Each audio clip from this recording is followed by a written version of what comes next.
Morning, Team Propane. Good morning.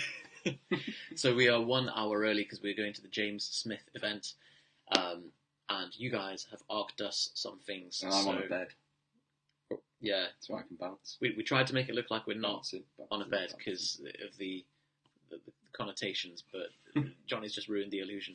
We're used to not on a bed. I'm on a chair. Yeah, we're in a Holiday Inn in London, in a very stabby In area of London. Hopping. Whopping. Yeah, looking out the window is like Stabsville. Yeah. Everywhere. Stab City. So please wish us well. Anyway, you guys have asked us some things which are... So you fitting into the... yeah, I'm trying to be more whopping. So these are the questions you've asked, but I'm going to I'm going to cover a few of them next week or during the week. Known impact of non-sugar sweeteners, sucralose, and aspartame. There is a big answer on that, Tad, so look out for that one. It's a biggie. But today we're going to cover effects of cardio and high-intensity interval training on strength gains, how much is too much, and also, should you track while on holiday or not? Are we doing the abs one? We'll do the abs one. We could maybe do the abs one if we have time. Okay. I think. For a treat. For a treat. For pudding. For a treat for Faye. We can do that. Lucky Faye. Lucky Faye. Okay, so the first question from Jenny is to track or not to track while on holiday? That is the question. So number one, really important point that Johnny raised is how important is your goal? How urgent is it as well? Yeah, so obviously a holiday is designed to be a break from your current routine in loads of different ways. And it depends on, I suppose the factors that I look at are how unpleasant or how difficult is the plan that you're currently following. So do you constantly feel hungry, restricted? Are you unable to eat out when you're at home and things like that without it overshooting your macro targets?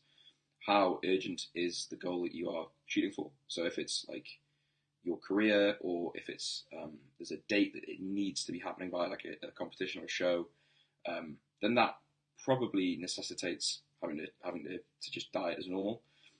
Also, how on target or behind target or ahead of target are you for the bigger picture? So if you have a 12-week goal, if you're ahead of schedule on that, then actually taking a week and just eating at maintenance probably isn't going to do very much in terms of you might gain a few kilos of water weight, etc., but you're not going to take that much of a step back. So I think it's just important before you consider like the granular aspect of like how do I negotiate the breakfast buffet, think bigger picture of why would I want to track on holiday in any case?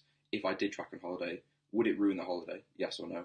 And can I afford to take a break in terms of my goal? Like, is that going to be, if I can add an extra week on to the end of my diet and there's no consequence, then you're probably better off taking the break and enjoying yourself. Exactly. And there's a difference between enjoying yourself and eating the foods that are available, or thinking, right, I'm going to go hell for leather on this. And usually if you just do the moderate approach, you might actually, as Johnny said, you might gain a kilo or two, but a lot of that can actually just be from flying in itself. So if you're actually going on a plane, it will start to mess with your sodium and water balance, and most people panic when they come home because they've gained 2 or 3 kilos. But if you just hold fire, after a few days, it will settle on its own. So, controlled break, really interesting study that Lyle McDonald referred to is this, that basically it was a discovery by accident by the scientists, that they wanted to see what happened when people who were dieting finished their diet and they were expecting them to like fall off the wagon and regain all the weight and stuff. And what happened was that they gave these people 2 groups, 2 weeks off the diet and 6 weeks off the diet, and they observed them closely because they wanted to see them fuck up afterwards. What ended up happening is not only did the people who stopped the diet not actually regain that much weight, but when they went back onto the diet, they were far more adherent and they lost more weight as it carried on. So it really just goes to show that being able to have a controlled break that you are in control of is a great opportunity to then reset your willpower and all of that stuff and make more progress. So the key thing here is you being in control. If you have an uncontrolled break, like you're supposed to be dieting and then you fall off the wagon unintentionally and then you end up in this binge cycle, then that's not helpful, it's not rejuvenating.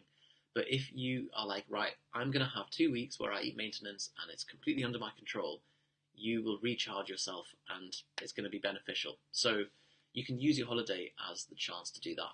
Yeah, and diet breaks. what I typically do with my clients is schedule holidays as diet breaks. And as Yusuf says, like sometimes I even notice weight continues to drop while we up calories.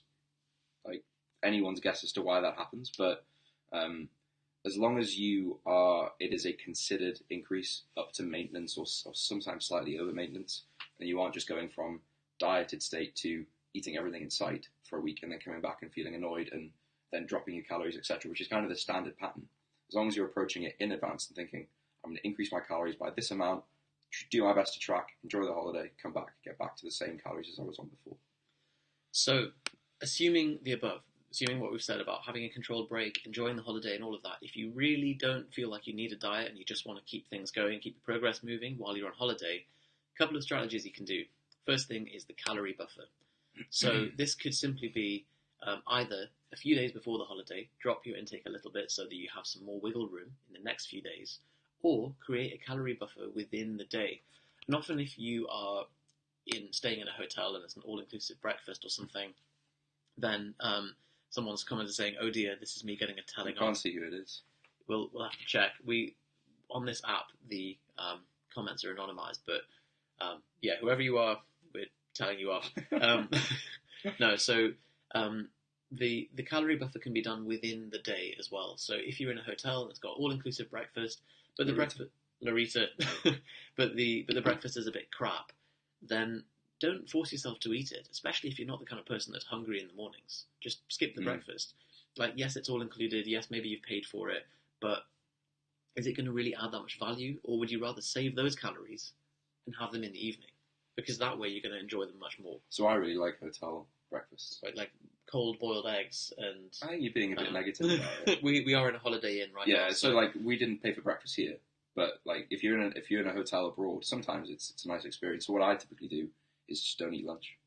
Fine. So if you have like a reasonable breakfast, there's no reason to eat till later. So I think the key thing is that, like, when you're on holiday, create the calorie buffer from, like, look at the day and say, which is going to be the crappest meal? Which is the meal that is not going to be a huge issue if I skip? Like, I'm not going to feel like I'm missing out. Most likely, the evening meal, you will feel like you're missing out if you skip that one. Yeah, definitely. So, breakfast or lunch, whichever one's crapper, just skip it. And final tip is hotel gym. Sometimes you might be lucky and you'll have a hotel gym that looks like this. You'll have dumbbells that go all the way up to 8 kilograms. Or sometimes you'll have... those Technogym plates are so bad. They are. I mean, I don't know about you, Johnny. I've seen a mixture of hotel gyms. Like, some of them have been proper, like, almost Olympic facilities. Yeah. And then some have just been like a corner of a room. With a treadmill. Yeah, and you're like, oh.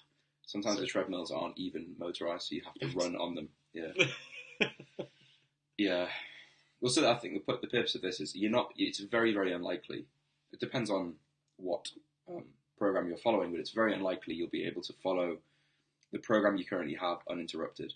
There is a hotel gym option that we have, if any of you want it, which is machine-based, which uses something called Maya Reps, which is a very efficient way of training. It allows you to get a lot done in a very short amount of time, because obviously you're not on holiday to go to the gym. But the goal is just trying to keep some consistency with that habit, keep that behavior in place, and also make sure that you are creating an additional source of expenditure on aside of just lying on a sunbed. Because what most people do on holiday is drop their expenditure and increase their intake, and then come back from holiday and wonder why they've gained weight. But, so we need to do something. It doesn't mean that if you feel like you've overshot by 500 calories, you need to be on the treadmill for an hour and a half the next morning. Be sensible with it. Allow yourself an amount of time in the gym and just don't go over that, for example. So, Jenny, hope that answers your question. Next one is from Harry. So, Harry has asked if I can get the screen up. I asked you not to include that photo of me. Sorry, Johnny, I just thought it was a nice one of you. Especially with you. When I have my hair like that. Yeah. So this is cardio versus strength gains. How much is too much? So pretty short answer to this, Harry, but basically the evidence is mixed on this. You will find evidence that shows both that cardio improves hypertrophy and strength gains, and you'll find that it detracts from it. And really that probably depends on the length of the study, the type of population that we're training here. So beginners will respond to anything. You can throw whatever you want at them and they'll get stronger. and also the intensity of the cardio, what their work capacity is, what the kind of resistance training is, so all of that stuff. But the key thing to answer is, how does it work for you? So Harry plays rugby alongside weight training. He's just pulled his hamstring.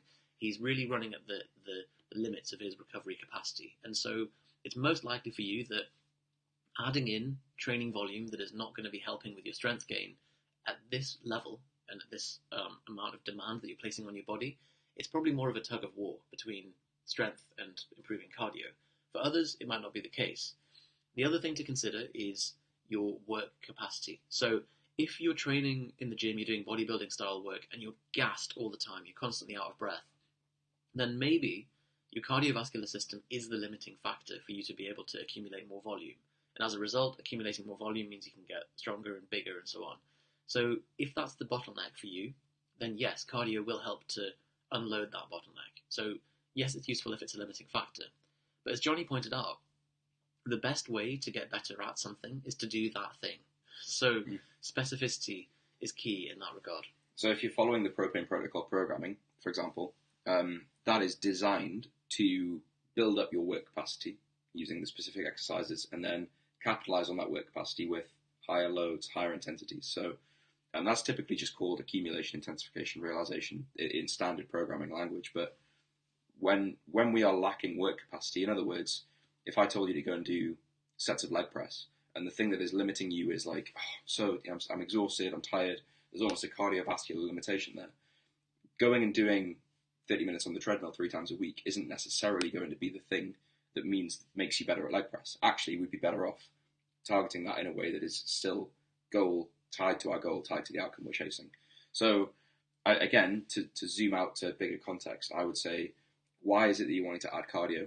So if it's fat loss or fat loss accelerating, you're almost always better off doing just monitoring your daily step count or monitoring your daily general activity, or like NEAT, basically. Have a Fitbit, have something that tracks your steps. What are you laughing at? Fitbit.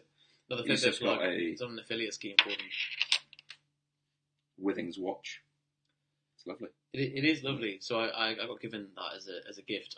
It's nice, but I don't think I would ever pay for one. Well, so get something to quantify your steps and try and hit an arbitrary amount, like 10,000 is the amount thrown around. Most people's phones have a step count now as well. So yeah, do you ever use cardio or high intensity cardio in your plans for folk who are on fat loss? Well, so just to finish my point, because it is slightly related. So if the goal, so for Harry, for example, if you are running around during a rugby game and feel like your cardio is limiting, that's a different situation. So that is something that it is going to be very, very hard to improve that without actually doing something that's very related to the rugby game, which is, as Yusuf says, the specificity really matters. Do we ever include cardio in fat loss? For me, with my clients, extremely rarely. It's normally at the very end of a diet. If you really need to bring some extra thing in. Yeah, I'll do it if a client requests it, if they particularly want to. And this is the spectrum of, are you the kind of person that prefers to do more activity and eat a little bit more? Or are you the kind of person that is like, you know what, I'll just eat less food. I can't be asked going out on a run. I'm that kind of person. So I feel like, I think we're both just like, we'd rather just eat less food and not have to spend. Because have you ever been in the GP clinic and seen those public health campaign posters that are like, pint of beer, 41 minutes of walking, glass of wine, 38 minutes of walking? And you're like, that is so much to have to do to offset something which is essentially you just could inhale. And so when you see the actual amounts of cardio that you need to do to offset really small amounts of food, it's not worth it. Like, especially when you net off the amount of calories you would have burned if you'd just been like walking in the park. Just from having a nice time, rather than think like, I've got to do this as cardio. Like how many extra calories are you burning by being on the treadmill in the gym for 40 minutes? Like, probably not that many. So I remember doing bike sprints, which are really, really horrible. I did it for about 20, 25 minutes of like sort of similar to Tabata style, like sprint followed by back off and sprint.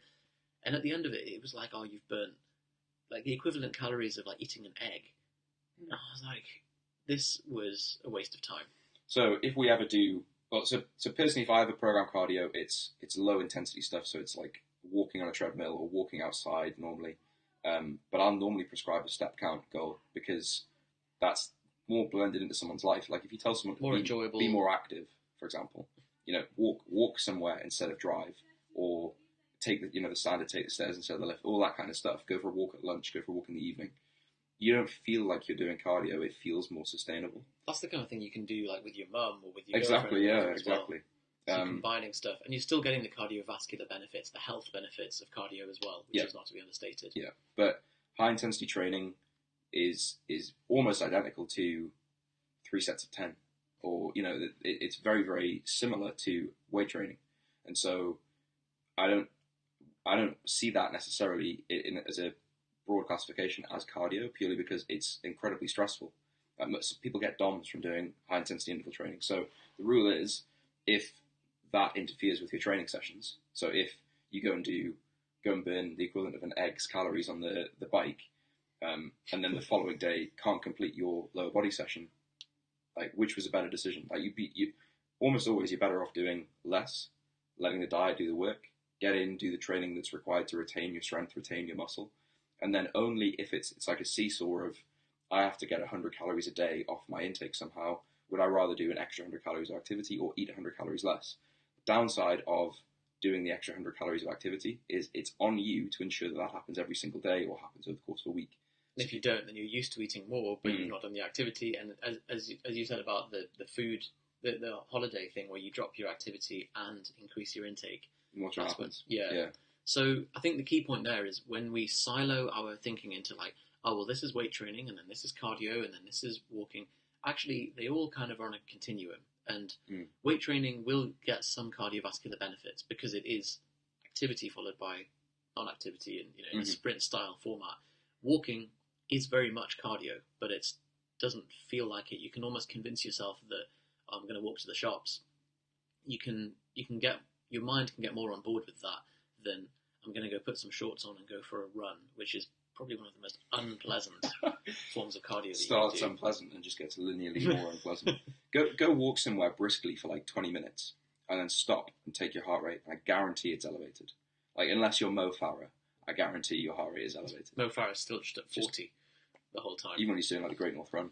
Finally, warm up. Yeah, it's just like simple. So the only other, so if you're interested in more on cardio and fat loss, so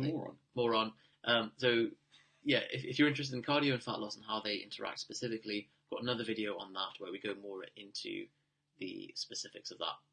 Okay, guys, next week we will cover the other questions that you've kindly given us, which are BCAAs and pre-workout, as to whether that affects muscle stuff, and Faye's question on good and bad abdominal exercises.